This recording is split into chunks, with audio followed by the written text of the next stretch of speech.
This is how we ensure our mutual success. I see. And the others. Hey there! Welcome to the Frutti Cheats channel. This is the spot where we tell true-to-life tales about people navigating all sorts of messy situations. Some will make you laugh, some will make you wince, and some will simply blow your mind.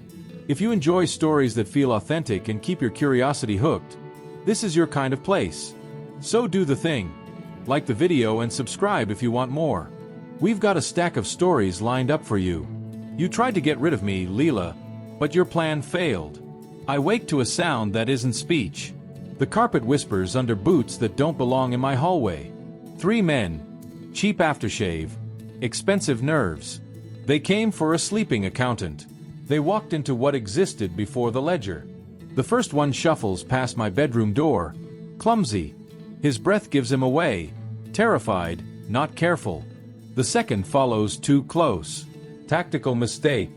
The third posts up by the stairs, probably watching the street. I slide out of bed without a sound. Bare feet finding cold hardwood. 15 years since Hellman, but the body remembers. The cricket bat rests against my nightstand. Ashwood, worn down where I hold it. First contact. Hallway junction. He's checking the spare room when I take his knees from behind. One clean snap to the nerve cluster and he folds without a sound. Zip tie on his wrists, another on his ankles. He's breathing steady, alive. The second man hears a noise and turns. His flashlight sweeps wild arcs across the wall. I wait until he steps into the bathroom frame, then lock his throat in my arm. 10 seconds of pressure and he drops. Same treatment. Zip ties, breathing steady. Downstairs the third man gets twitchy. I hear him shout, "Tommy, Reg?" No answer. I pad down the stairs, staying where the boards are quiet. He's in my living room, panic blooming. When he spins I already have the kitchen chair in my hands. The legs catch him in the middle, backward over my coffee table, and I'm on him before pain lands. Forearm across his windpipe. Just enough. Easy, I whisper. Easy does it. His eyes roll. Zip ties finish the job. Now for the interesting stuff. I search them carefully. Cash, cigarettes, disposable phones. But the third man, the leader, carries something else. A burner phone with a cracked screen, buzzing with a text from Leia, my wife of 12 years. Make it look like a robbery. Make sure he suffers and begs for mercy. I stare until the words blur, then thumb a reply. Job done. Bring the rest of the cash. 20 minutes later the front door clicks open. Leia steps in, counting bills from a manila envelope. Behind her, Colin Vance's silhouette fills the frame. "Count it," Colin whispers. I hit record on the burner phone and grin in the dark. Dawn slips through the garage windows as I lay the evidence across. It then passes it to Leia. Money goes back to Colin. A triangle of trust built on my ruin. Movement at the periphery. Detective Sergeant Hale parked 2 spaces behind them in an unmarked Ford. She watches, but from here details blur. She needs probable cause, not a hunch. A young man in a tracksuit slips out from behind a van, eyeballing the group, an opportunist likely hoping to nab a phone. He moves toward Leia. I can't let things devolve. I take the stairs fast, cross at a run, and block the tracksuit guy in the shadow between cars. One hand on his shoulder, just enough pressure to stall him. Wrong night, mate. He catches something in my face and decides to walk. When I look back, the exchange is done. Hale tails the Honda as it drives off. I follow Hale briefly, but the envelope wasn't cash. I saw Colin's gesture. Too light, too flat. Papers, not money. Back home, the answer sits on Yela's laptop. Draft divorce petition. Allegations of domestic violence. Staged photos of bruises that don't exist yet, dated for next week. Their plan: set me up, have me beaten, then crow a grieving widow. I stare until my coffee goes cold. They want to ruin me and profit from the fallout. My turn. Colin's office looks out over the container port. Glass and steel rising above cranes. I have a legitimate reason to be there. Quarterly audit of the logistics accounts. All business as usual. "Danny boy," Colin says, shaking my hand like old friends. "Coffee?" T. Just the books, I reply. He spreads ledgers across the conference table. On the surface everything's tidy, but I know where to probe. Invoice sequences, payment timings, cash flow quirks. Business good? I ask while taking notes. Can't complain. Market's tight, but we're managing. Still carrying that commercial loan from Halifax. His pen stops. Which loan? He asks. The equipment financing due for renewal next month? I thumb through my folder. Unless you refinanced. Colin's smile tightens. We're exploring options, he says. Deliberately vague. The loan covenant forces specific cash reserves. What he doesn't know, he's running £20,000 short. One missed payment and Halifax can call the whole balance. Through his office window, a forklift operator guides a container to the dock. Young guy, 19 maybe, focused. The container swings wide. Too wide. I move before Colin notices, grabbing the kid's shoulder as the container clips a corner of a shipping office. No injuries, minimal damage, but the crew sees me step in while their manager watches. Thanks, mate, the forklift operator says. Blasted thing got away from me. Happens. Colin appears at my side, slightly out of breath. Everything all right? Fine now. Back in his office, his phone buzzes. I catch the screen before he can hide it. He's sniffing tonight from Leia. Colin replies fast. I finish the audit, pack my notes, shake his hand. Professional smile, firm grip. Then I take the service elevator down. My workbench. 3 phones, photos, bank transfer receipts. The accountant in me inventories it all. Dates, amounts, digital traces. The burner holds a month of planning, hotel bookings, cash withdrawals from Colin's accounts, text chains between Leia and someone called Zoe Pike, my wife's best friend, apparently coordinating logistics. He suspects nothing. Leia texted 3 days ago. Still thinks I'm at book club Thursdays. Good. Zoe replied. The boys know to wait for your text. Make it convincing. Convincing. They hired thugs, then opted for a beating instead. Robbery gone wrong. Insurance payoff. Colin covers my wife's debts, probably expecting more than friendship. I print copies at the 24-hour shop downtown. The clerk barely looks up from his magazine, the same guy who's seen me here before, handling divorce paperwork for clients. Forensic accounting sometimes runs at night. The safe deposit box opens at 8 on the dot. The bank manager nods politely. I've used this box since we bought the house. Everything slides into the metal drawer. Evidence secured. Copies stamped. Chain of custody intact. But when I check Ila's calendar on my phone, we share accounts. I spot something new. Appointment today at 10 o'clock. Consultation. Hartwell and Associates. Hartwell, the divorce lawyer known for high asset splits. The Widowmaker. I read the appointment notes. Preliminary discussion. Documentation alleging spousal mistreatment. They plan to set me up first. Beat me senseless. Then claim self-defense. Grieving widow seeks justice with witness testimony from dear friend Colin. I lean on my car in the empty lot and laugh. Full laugh. Let's move the funeral up, I say to no one. Nobody dies. The Glasshouse Cafe sits opposite Ila's office building. Exposed brick, organic coffee. She arrives 10 minutes late, hair flawless, carrying the Louis Vuitton I bought for our anniversary. Danny, she says, sliding into the booth. You sounded odd on the phone. Rough night. Break-in attempt. She arranges her face into concern. Oscar level. Oh my God, are you okay? Did they take anything? Scared them off, I say. Police think kids looking for easy cash. I sip my coffee, tracking her eyes. But it made me think about us. About security. She reaches across the table and touches my hand. What do you mean? I say, I think we need space, Leia. A trial separation. Time to sort ourselves out. Relief flickers across her face before she masks it. If that's what you need, I'd want it formal. Financial arrangements, access controls, nothing complex, just protection. I pull out a tablet. Legal docs already loaded. I had my attorney draft something basic. She signs without reading. Why would she? I'm the detail person, always the one handling paperwork. She trusts me to safeguard her interests.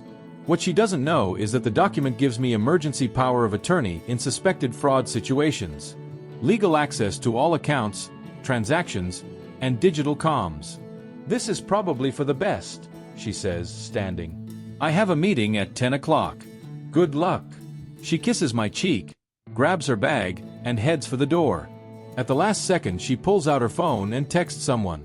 I catch the motion in the cafe window reflection. Phase 2 tonight. Her passcode is our anniversary. She thinks I don't notice. When she's gone, I call Detective Sergeant Lorna Hale. Anonymous tip line. Listen for a hotel drop, I tell her.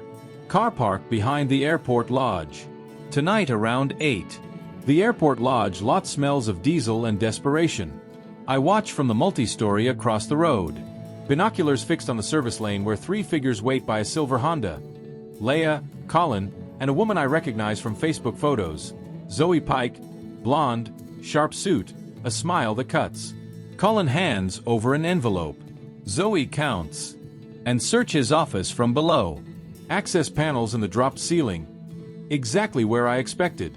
20 minutes of careful probing, and I find a second burner phone taped inside an air duct. All their communications. 3 weeks of planning, transfers, timeline tweaks, and tomorrow's plan, round 2. This time, reinforcements. I photograph everything and leave the phone where it sat. Let them come. At Halifax, the bank manager listens as I outline loan covenant breaches, fraud indicators, audit irregularities, all backed by signed documentation. We'll investigate, he says. Given the timeline, he nods. We'll expedite the review. By noon, Colin's business accounts are frozen pending investigation. By 2 o'clock, Ila's personal accounts follow. The power of attorney makes it simple. Suspected fraud, asset protection, pending legal review. Walking back to my car, one of the masked men from last night steps from an alley. Same cheap cologne, same jittery vibe. You, he says. We need to talk. About what? I ask. About being smart. About keeping quiet.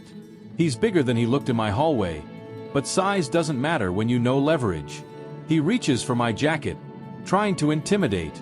I take his wrist, twist it clockwise until he gasps, and guide him against the brick. Here's how this goes. I say low. You walk away. You forget my address. You forget you ever met my wife. In return, I don't call Detective Sergeant Hale and tell her how you broke into my home. You can't prove nothing. I show him photos from his burner phone. Timestamps, texts, GPS placing him at my house. Want to bet? He studies the evidence, then me. Something shifts. Recognition or respect. Fair enough, he says. Business is business. He walks off without a backward glance. One loose end tied. My phone rings as I reach the car. Detective Sergeant Hale. Mr. Mercer, we've had a complaint. Someone says you hired the men who broke into your house. Interesting theory. Where are you now? Halifax Bank. Wrapping up some business. Why? Because I'd like to talk. And I think you'd like to explain why your wife's friends are telling stories about you. I smile. Finally. Good. Now they're on the board. The property developer's gala fills the grand ballroom like a showcase of ambition. Leia works the room in a red dress that costs more than most people's car payments, playing PR director to perfection. Colin hangs near the bar, checking his phone every 30 seconds. The account freeze rattles him, but he keeps his polish. Zoe Pike holds court by the auction display, charming donors with stories of upcoming projects. None of them spot me in the service corridor, laptop hooked to the audio-visual control room. The presentation begins at 8 sharp. Development slides, investment opportunities, community partnerships. Leia introduces the keynote and her voice carries through the sound system. That's when I flip the feed. Bank transfer records flash on the main screen. Colin's payments to unknown accounts, hotel receipts, timestamp texts between Leia and the hired muscle. The ballroom goes from hush to uproar. Donors rush exits. Board members demand answers. Someone yells for the police. I unplug my laptop and slip through the kitchen toward the service exit. 2 security guards block the way, focused on containment rather than confrontation. Staff only, one says. Catering emergency. They let me by. Amateur hour. As I reach the alley, I hear Leia's voice rise above the chaos. He hit me. My husband did this. Curiosity pulls me back. Through the service door window, I see her pointing at a bruise on her arm. Fresh makeup placed perfectly. The crowd parts as Detective Sergeant Hale enters the ballroom, badge on her belt. Ma'am, Hale says, inspecting the bruise. When did this happen? Tonight. He attacked me when I tried to leave him. Hale checks her phone, then looks at Leia. This photograph was taken yesterday, ma'am. Note the timestamp. The room drops into a different kind of quiet. I slip away into the night, leaving them to answer for yesterday's bruises and tonight's projection. Omar's scrapyard sprawls across 10 acres of corrugated metal and car bones. I find him in his trailer sharing tea with his nephew while rain hammers the roof. Danny, he says, standing to embrace me. Been too long. Need to borrow your maze. He nods to the window. Outside, stacked cars form corridors, dead ends, and hidden passages. Perfect for losing a tail. Someone giving you trouble? Someone who thinks they understand leverage? Omar's nephew excuses himself. Smart kid reading the room. Omar pours fresh tea and studies my face. What kind of trouble? I tell him, not everything, but enough. Wife, lover, hired muscle framing attempt. The sort of story that splits loyalties. Walk away, Omar says after I finish. Take what you can and start over. Can't do that, I say. Why not?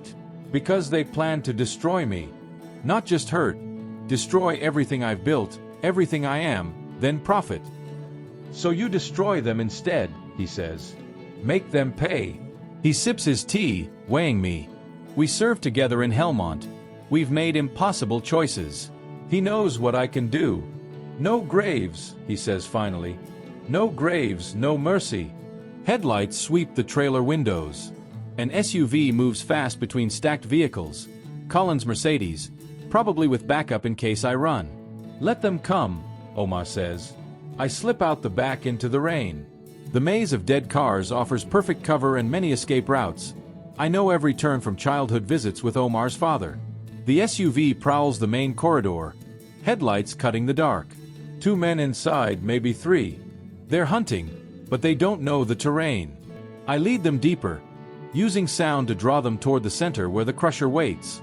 Not to trap them, just to make a point about predator and prey. When they leave the vehicle and go looking on foot, I'm already gone, back to the main road, leaving them to find their own way out.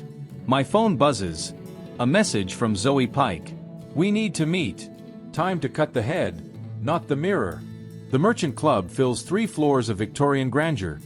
Leather chairs, crystal decanters. Zoe Pike sits in the oak-paneled bar, champagne untouched, watching rain streak the panes. You're resourceful, she says as I join her. Direct. I respect that. She slides an envelope across the table. Inside, airline tickets, hotel reservations, £50,000, and bearer bonds. Walk away tonight. Clean break. No questions. Generous. I can be generous when the alternative is expensive. I order whiskey. Neat. Single malt. 12 years. A drink that demands honesty.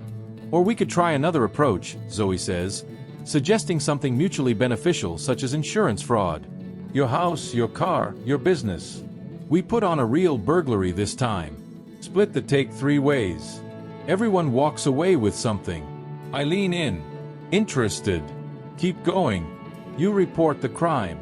We supply witnesses. Clean paperwork. Professional execution. $250,000 minimum, maybe more. My phone rests on the table between us. Voice recording app running. Not that she can read the screen from her angle. You want me to help stage my own burglary? Exactly. Who better to make it believable? And my wife. Leia gets her divorce. You walk away with the cash. Ancient history. I finish my whiskey, turning her offer over in my head. Let the silence lengthen until she starts to shift. Interesting proposal, I say at last. But there's a complication, and I show her my phone screen. Recording duration 14 minutes 37 seconds. That's illegal, she objects. Single-party consent state. Perfectly legal. Her expression shifts. The flattering smile melts away, replaced by something sterner, more frantic. You bastard! Detective Sergeant Hale received your audio file approximately. I checked my watch, 3 minutes ago.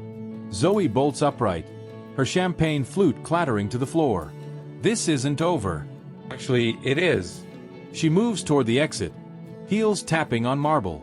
At the doorway, she looks back. Your nephew Drew delivered your safe to us an hour ago. Everything inside, documents, cash, jewelry, all of it. A cold prickle moves through me. Drew is 16, my sister's son. Bright kid, but clueless about grown-up schemes. I call his number. Voicemail. The decision hardens in my chest like poured concrete. No mercy. Morning cracks over the city like a declaration of war. I've been moving all night. Banks, courts, police stations, law firms. Paperwork submitted. Warrant sworn. Injunction served. By 8 o'clock, Detective Sergeant Hale is at Leia's hotel room door with an arrest warrant. Conspiracy to commit aggravated attack, insurance fraud, solicitation, perjury.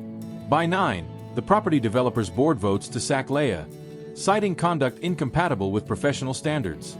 By 10, Colin's business accounts are frozen under court order. The Halifax loan is called in full, payable immediately. By 11, Zoe Pike finds her personal accounts frozen, credit cards canceled, mortgage payments defaulted. I drive Drew to the police station myself. He sits beside me, frightened and bewildered. I thought I was helping, he says. She said you asked me to move your safe. Who said that? The woman, the blonde lady, said you were renovating. Needed the safe stored somewhere secure. Did she pay you? 100 quid. Said it was from you. I park outside the station and turn to him. Drew, listen closely. Some people tried to harm me. They used you to do it. That's not your fault, but we must tell the police everything. Am I in trouble? No, you're a witness. There's a difference.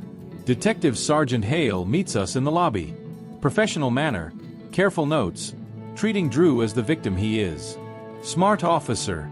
She knows the line between predator and prey. While Drew gives his statement, my phone vibrates. Text from Leia. I have insurance. Video of you attacking those men. Try me. I type back. Play it. You're testing my bluff. I'm testing your stupidity. Check what's missing from that footage. Silence for several minutes. Then, what do you mean? Your text message. Make it look like a robbery. The one you sent to your hired muscle. Frame me first. Remember, good luck explaining that to a jury. No reply this time. At noon, I lodge civil. Suits against all three of them. Fraud, conspiracy, emotional distress, theft of property. Each claim seeks damages plus punitive awards. My solicitor scans the paperwork one last time. This will bankrupt them, he says. Good. Are you sure you want to push this so far? There might be room for negotiation. No negotiation, no mercy. He signs as witness. I sign as plaintiff. Documents lodged with the court registry immediately. When Drew and I leave the station, Detective Sergeant Hale walks us to the car. We can't hold them indefinitely, she says. Couple of days at most before they post bail. After that, it's civil court. Then release. She gives me a long look. Mr. Mercer, I've been doing this job for 15 years. I've seen what happens when people take justice into their own hands. Have you seen what happens when they don't? Be careful. Win this the right way. I start the engine. I intend to. The interview room smells of disinfectant and defeat. Fluorescent lights hum overhead while Detective Sergeant Hale spreads files across the metal table. Leia sits opposite me, flanked by her solicitor and Zoe Pike. Both women look exhausted. Colin waits in a separate room. They can't sync stories if they're separated. Let's begin with the night of the break-in, Hale says. Mrs. Mercer, where were you between midnight and 3 a.m. home? Leia replies, asleep. Your husband reports being attacked by 3 masked intruders. Terrible business. Thank God he wasn't hurt. Hale slides a photograph across the table. CCTV still from the airport lodge car park. Leia handing cash to Colin while Zoe watches. This was taken the next evening. Can you explain this transaction? Leia's solicitor leans in. My client was returning money borrowed earlier in the week. What money? A personal loan between friends. Hale produces another image. Bank transfer records. Colin's account to an unknown recipient. Date and time stamp clear. Mr. Vance transferred £1,500 to this account on the morning of the break-in. Same account that paid the 3 men who entered your husband's house. Coincidence? Let's try another tack. Hale opens her laptop and plays an audio file. Zoe's voice fills the room. Crystal clear. You report the crime. We provide witnesses. Clean paperwork. Professional execution. $250,000 minimum. Possibly more than my voice. You'd want me to help stage my own burglary? Zoe. Exactly. Who better to make it look convincing? The solicitor goes pale. Zoe stares at the table. Silent.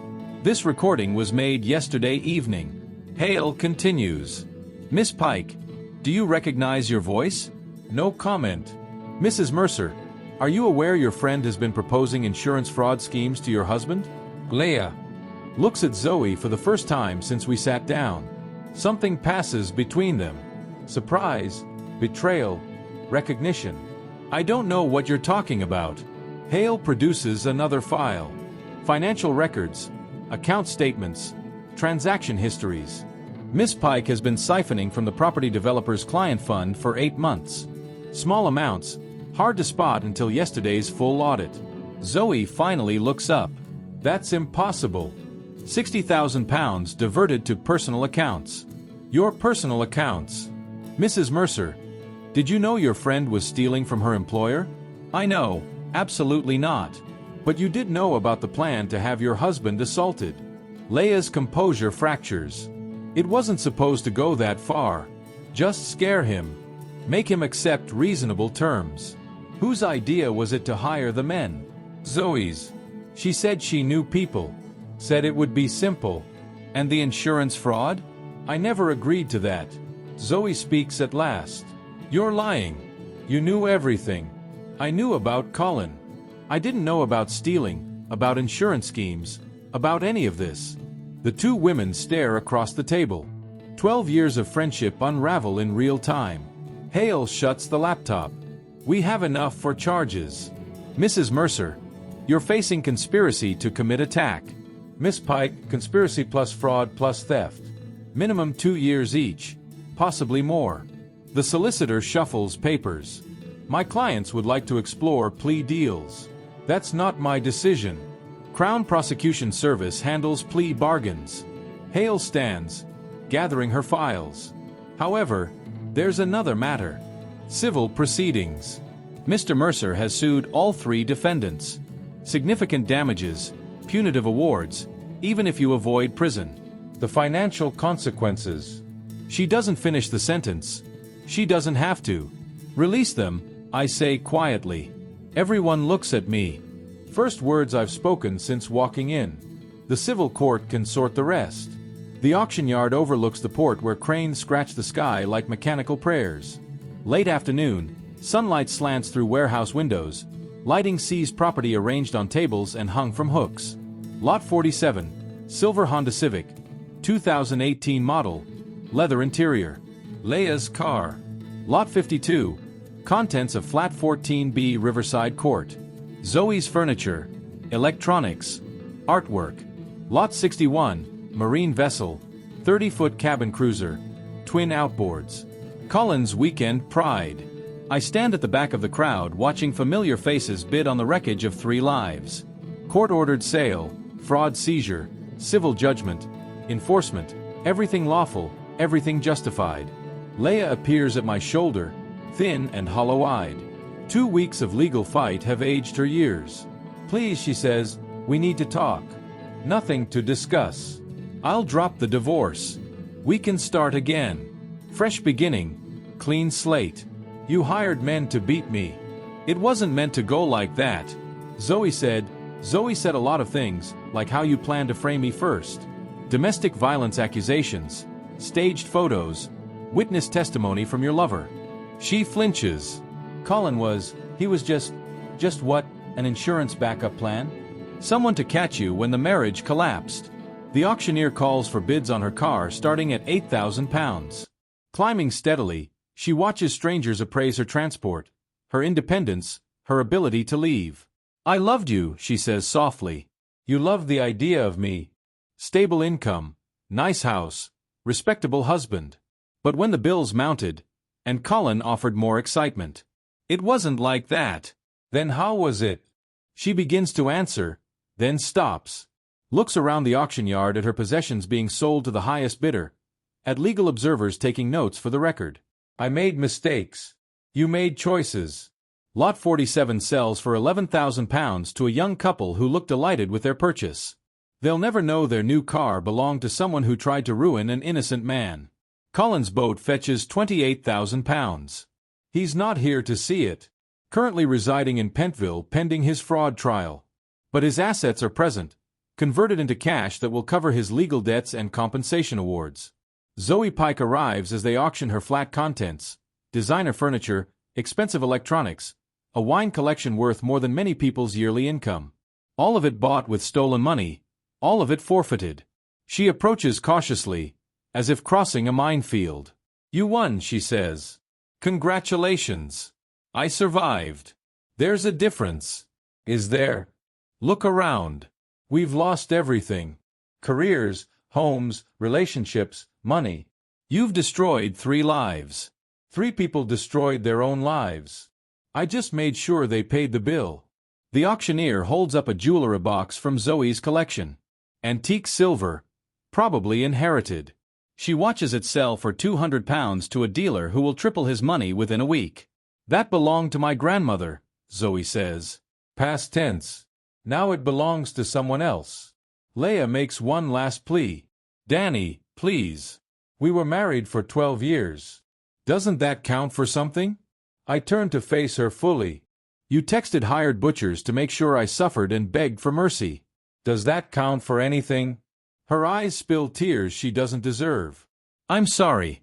Sorry doesn't fix trust. Sorry doesn't undo betrayal. Sorry doesn't change that you tried to ruin me for insurance money and a fresh start with your lover. The auctioneer's hammer falls on the final lot. 3 lives reduced to lot numbers and legal fees. Leia's car drives away with its new owners. Zoe's furniture is loaded onto vans. Colin's boat trailer turns the corner, heading for someone else's marina berth. Sirens draw closer in the distance. Police cars, probably. Zoe checks her phone and goes pale. What now? Leia asks. Detective Sergeant Hale enters the yard with 2 constables. She walks straight to Zoe Pike. Warrant in hand. Additional charges. Hale announces. Conspiracy to pervert the course of justice. New evidence from the bar recording. Zoe offers no resistance as they cuff her. No point running when there's nowhere to go. As they lead her away, she looks back at me one last time. You could have shown mercy. You could have shown integrity. The auction yard empties fast. Dealers collect purchases. Observers file reports. Officials complete paperwork. Soon it's just me and Leia among empty tables and discarded lot numbers. What happens now? She asks. You find somewhere to live. You find work. You live with the consequences. And you? I turn toward the exit, leaving her amid the detritus of her own choices. I go home. But as I reach the doorway, she cries out one last time. Danny, please. I'm begging you. I stop, turn back. She's on her knees now, hands clasped, tears streaming down her face. The woman who plotted my ruin, reduced to pleading in an empty warehouse. I watch her for a long moment. Remember the woman I married? The life we built. The trust she shattered for money and thrill. Then I turn away and keep walking. Behind me, Leia's sobs echo off the warehouse walls as the sun sets over the port. Her car is gone. Her lover is gone. Her best friend is gone. Her husband is gone. She kneels alone on the concrete floor, surrounded by the ghost of everything she destroyed. I don't look back.